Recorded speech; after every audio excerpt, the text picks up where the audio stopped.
Assalamualaikum, halo semua, jumpa lagi bersama saya. Di video kali ini, saya akan membahas materi Bahasa Indonesia kelas 11 SMA, yaitu teks berita, di mana saya akan membahas definisi, ciri-ciri, dan juga struktur teks berita. Kemudian, saya juga akan membahas materi daftar pustaka. Langsung saja ke pembahasannya. Yang pertama, kita akan pelajari dulu nih definisi dari teks berita. Menurut Kamus Besar Bahasa Indonesia atau KBBI, berita diartikan sebagai sebuah cerita atau keterangan mengenai kejadian atau peristiwa yang hangat. Nah, hangat ini maksudnya baru-baru aja terjadi. Atau bisa juga diartikan sebagai kabar ya, sinonimnya adalah kabar. Atau bisa juga laporan, atau pemberitahuan dan pengumuman. Maka secara garis besar, teks berita merupakan sebuah teks yang berisi cerita mengenai suatu fenomena yang baru-baru terjadi. Gitu. Kita lanjut ke ciri-ciri teks berita. Yang pertama ada faktual. Apa itu faktual? Faktual merupakan kata sifat yang menunjukkan bahwa teks berita disajikan sesuai dengan kenyataan. Jadi teks berita nggak boleh dipaparkan hasil karangan manusia. Jadi dia harus sesuai dengan kenyataan atau benar-benar terjadi. Itu adalah faktual. Yang kedua, aktual. Nah, bedanya dengan faktual, aktual ini artinya dia baru-baru aja terjadi. Kalau faktual dia kan benar-benar terjadi.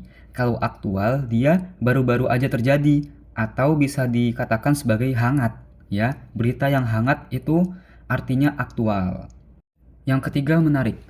Tentunya teks berita harus disajikan dari segi bahasa maupun cara penyampaiannya menarik, supaya para pembaca tidak bosan dalam membaca teks beritanya.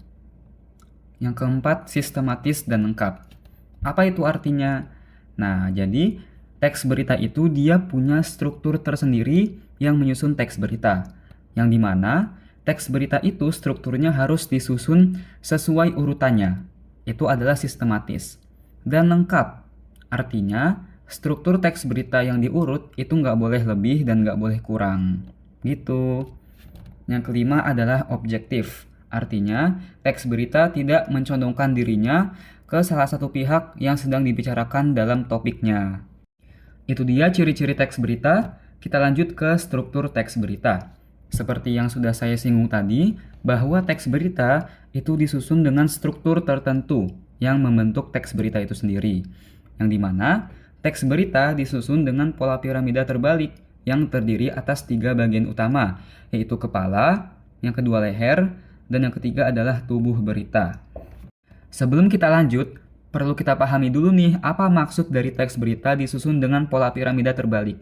Nah, jadi jika kita bayangkan bentuk piramida yang terbalik, maka kita akan bayangkan sebuah bentuk segitiga yang terbalik.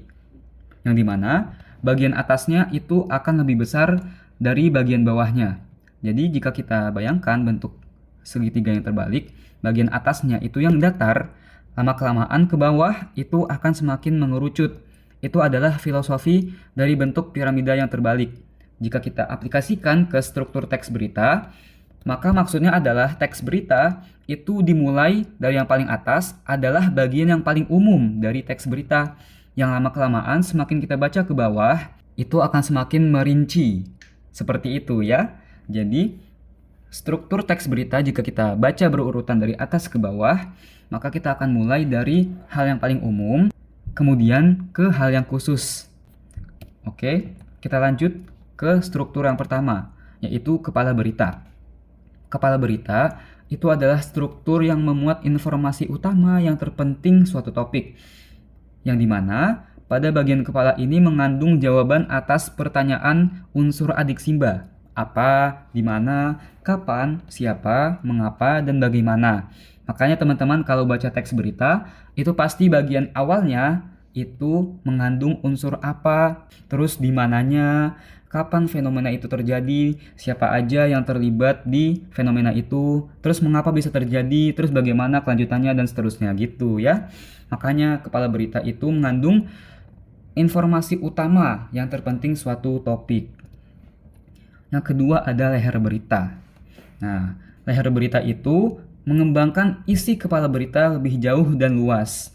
dari unsur adiksimba yang tadi udah dibahas di kepala berita itu akan dikembangkan lagi di leher berita, yang dimana penjelasan yang lebih terperinci dari setiap unsur yang ada di kepala berita itu tentunya membantu pembaca memahami isi berita yang dikembangkan di leher berita ini. Begitu. Lanjut ke tubuh berita. Tubuh berita menjabarkan lebih rinci gagasan yang terdapat pada bagian sebelumnya, yaitu kepala dan juga leher berita. Setelah itu, tubuh berita itu diakhiri dengan kesimpulan dari keseluruhan teks berita. Jadi, tubuh berita itu kita istilahkan dengan isi dari beritanya, yang dimana akhirnya akan berada pada kesimpulan. Seperti itu. Cukup mudah ya.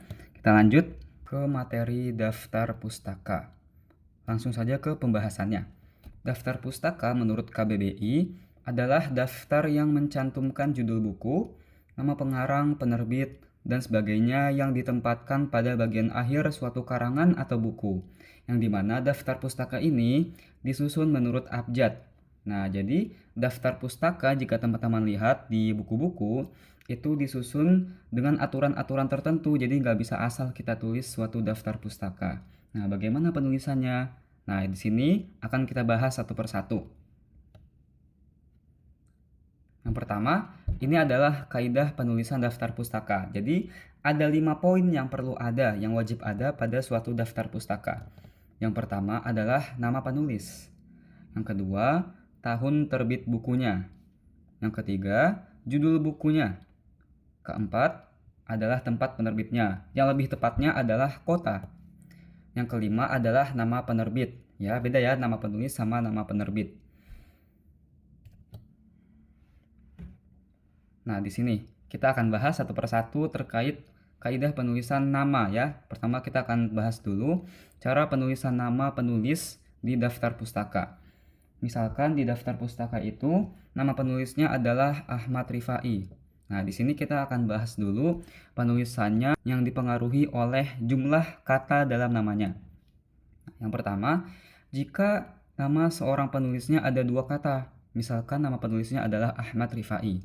Nah, jika nama penulisnya ada 2 kata di sini, 2 Ahmad dan Rifai, maka cara menulisnya yang pertama kita ambil kata kedua dari namanya, yang terakhir ya, yaitu Rifai. Kita taruh di depan, Rifai. Nah, kemudian kita kasih koma. Nah, setelah koma apa? Setelah koma adalah kata pertamanya, yaitu Ahmad. Kemudian titik. Gitu deh ya, cukup mudah untuk seorang penulis yang jumlahnya 2 kata. Jadi, Ahmad Rifai, tinggal kita taruh kata yang terakhirnya yaitu Rifai di depan, terus kasih koma. Habis koma, kita tulis kata pertama di namanya yaitu Ahmad, dan kasih titik. Itu dia ya, jika penulisnya punya 2 kata di namanya. Nah, bagaimana kalau 3? Nah, kalau 3 misalnya Ahmad Rifai Anwar. Nah, langkah pertamanya sama seperti yang tadi. Kita ambil kata terakhir di namanya. Kalau di sini kan Anwar, kalau tadi Rifai, sekarang Anwar. Maka kata Anwar ini kita taruh di paling depan.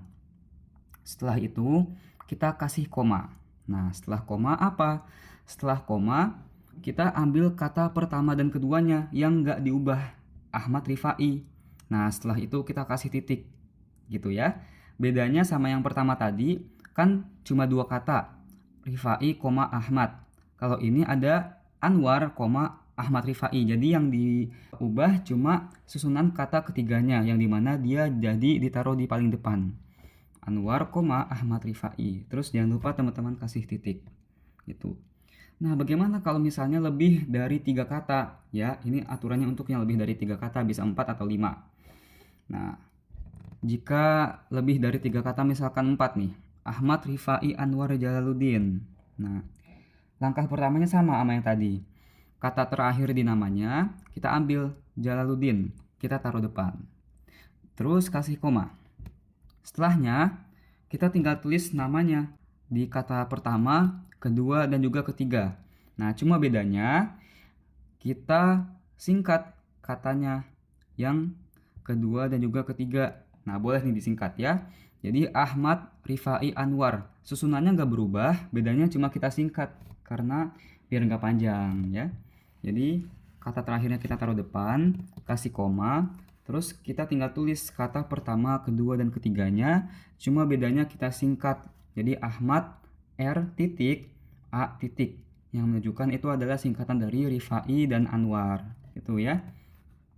Ini untuk penamaan satu penulis yang difaktori dengan jumlah kata dalam penulisannya. Bisa 2 kata, bisa 3 kata, bisa lebih dari 3 kata. Jadi kalau misalnya 5 kata tinggal disingkat aja ya. Kata kedua, 3, dan 4-nya. Di sini kita contohnya untuk yang 4 kata, yang lebih dari 3 gitu. Kita lanjut ke kaidah penulisan nama penulis di daftar pustaka yang dipengaruhi dengan jumlah nama penulisnya. Kalau tadi kan dipengaruhi dengan jumlah kata di namanya. Kalau sekarang dipengaruhi dengan jumlah nama penulisnya. Misalkan di daftar pustaka ada satu penulis. Misalkan Ahmad Rifai. Nah, jika cuma satu penulis, kita tinggal gunakan kaidah yang tadi aja. Yang dimana kita taruh kata terakhir di namanya di depan. Rifai. Kemudian kasih koma. Setelah itu kita taruh kata pertamanya, yaitu Ahmad. Terus kasih titik. Itu untuk jumlah penulisnya cuma satu. Jika ada dua, misalkan Ahmad Rifai dan Saifuddin Saleh. Nah, sebelum itu kita harus tetapkan dulu siapa yang menjadi penulis pertama, siapa yang menjadi penulis kedua. Misalkan kita tetapkan bahwa Ahmad Rifai sebagai penulis pertama dan Saifuddin Saleh sebagai penulis kedua. Misalkan gitu. Nah, untuk penulis pertamanya, kita gunakan kaidah penulisan nama yang tadi, yang dimana kita taruh kata terakhir di namanya, dilanjut dengan kata pertama dan seterusnya. Jadi, untuk Ahmad Rifai, kita taruh kata Rifai-nya di depan, kemudian kasih koma, kemudian kita tulis kata pertamanya, Ahmad. Nah, ini untuk penulis pertama. Nah, setelah penulis pertama kita tulis dengan kaidah penulisan namanya, kita kasih kata dan sebagai penghubung antara penulis pertama dengan penulis kedua.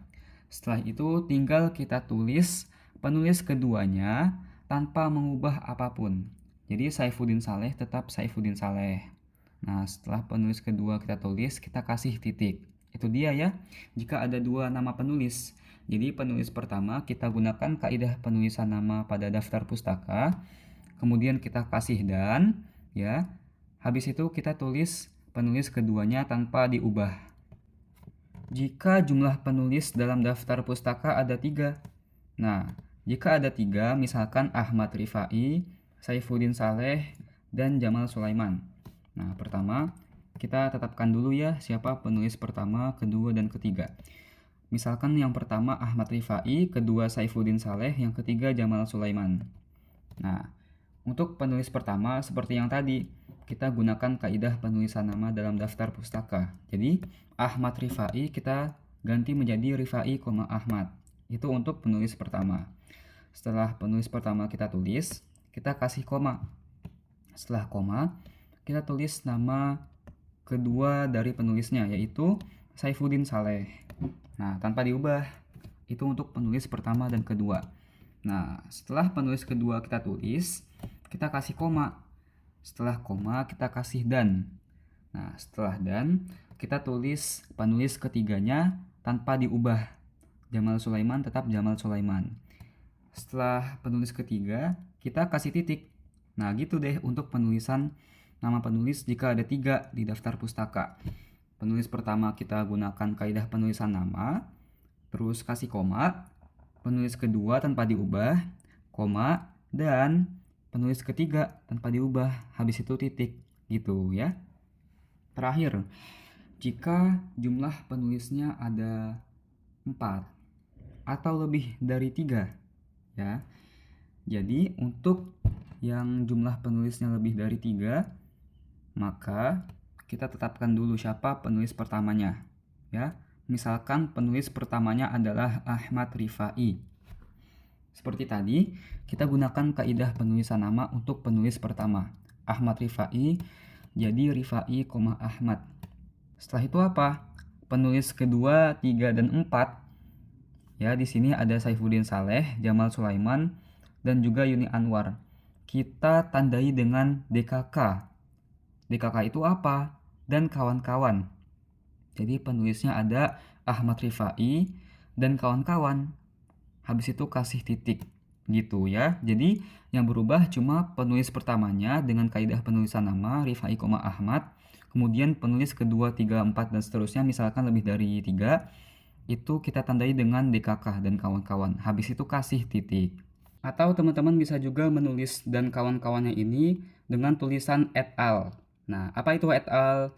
Et al dalam bahasa Latin artinya dan lain-lain. Maka dari itu untuk penulisan yang lebih dari 3 penulis, misalkan Rifai, Ahmad, terus ada et al-nya. Nah, itu artinya penulisnya ada Ahmad Rifai dan kawan-kawan juga ya, tapi ini bedanya dalam bahasa Latin et al ya, itu adalah singkatan dari et alia yang artinya dan lain-lain dalam bahasa Latin gitu.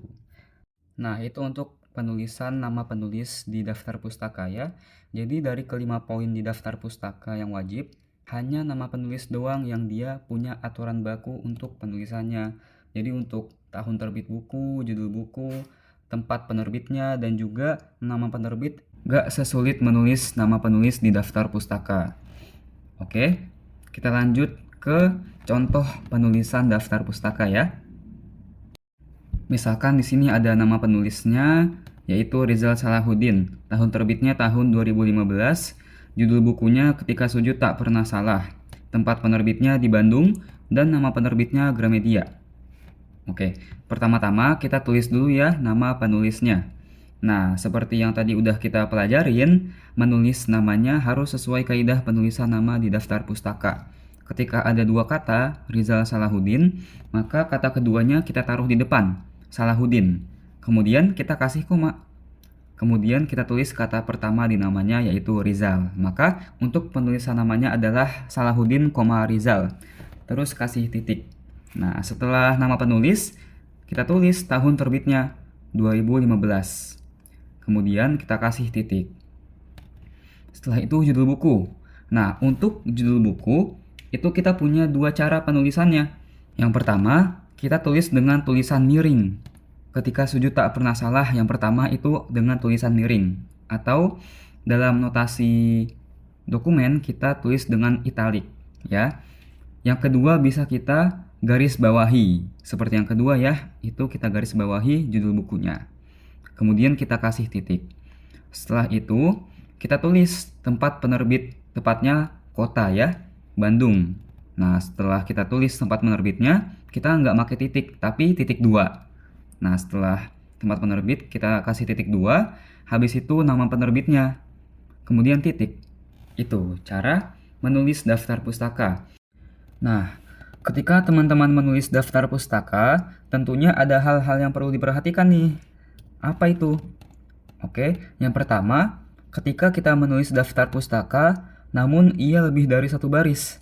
Misalnya yang pertama ini, Salahuddin, Rizal, tahunnya 2015, judulnya Ketika Sujud Tak Pernah Salah.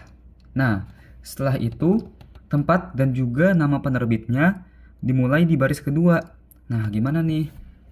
Untuk memulai baris setelah baris pertama, maka kita mulai dari koma pertama di baris pertama. Jadi, baris keduanya itu dimulai di bawah koma di baris pertama. Nah, itu kan koma pertama di baris pertamanya itu adalah Salahuddin, koma ya. Nah, itu adalah koma di baris pertama yang paling depan.